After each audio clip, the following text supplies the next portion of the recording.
Lots of people travel to the big station at the end of the line. Engines from the other railways sometimes pull their trains. These engines stay the night and go home next day. Gordon was talking one day to one of these. "When I was young and green," he said, "I remember going to London. Do you know the place? The station's called King's Cross."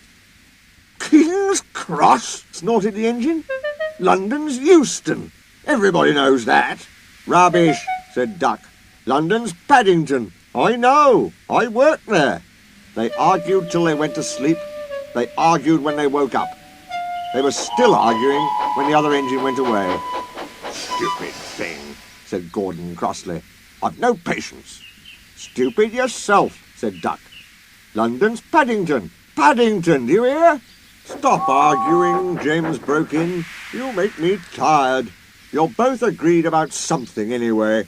What's that?" "London's not Euston," laughed James. "Now shut up." Gordon rolled away, still grumbling. "I'm sure it's King's Cross. I'll go and prove it." But that was easier said than done. London lay beyond the big station, at the other end of the line. Gordon had to stop there. Another engine then took his train. If I didn't stop, he thought, I could go to London. One day he ran right through the station. Another time he tried to start before the fireman could uncouple the coaches. He tried all sorts of tricks, but it was no good. His driver checked him every time. "Oh dear," he thought sadly, "I'll never get there." One day he pulled the express to the station as usual. His fireman uncoupled the coaches and he ran onto his siding to wait till it was time to go home. The coaches waited and waited at the platform, but their engine didn't come. A porter ran across and spoke to Gordon's driver. "The inspector's on the platform. He wants to see you." The driver came back in a few minutes looking excited. "Hello," said the fireman. "What's happened?" "The engine for the express turned over when it was coming out the yard. Nothing else can come in or out. They want us to take the train to London. I said we would if the Fat Controller agreed. They telephoned and he said we could do it. How's that?" "Fine," said the fireman.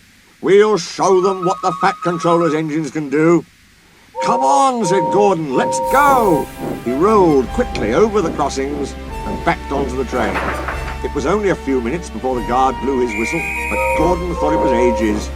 "Come on! Come on!" he puffed to the coaches. "We're going to town, we're going to town," sang the coaches, slowly at first, then faster and faster.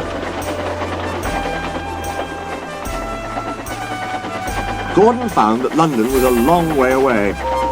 "Never mind," he said. "I like a good long run to stretch my wheels." But all the same, he was glad when London came in sight.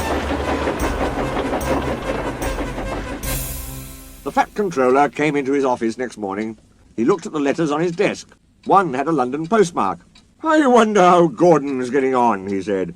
The station master knocked and came in. He looked excited. "Excuse me, sir. Have you seen the news?" "Not yet. Why?" "Oh, just look at this, sir." The Fat Controller took the newspaper. "Good gracious me," he said. "There's Gordon. Headlines, too. Famous engine at London station. Police called to control crowds." The Fat Controller read on, absorbed. Gordon returned next day. The Fat Controller spoke to his driver and fireman.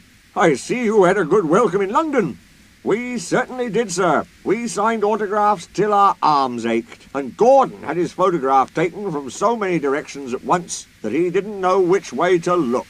"Good," smiled the Fat Controller.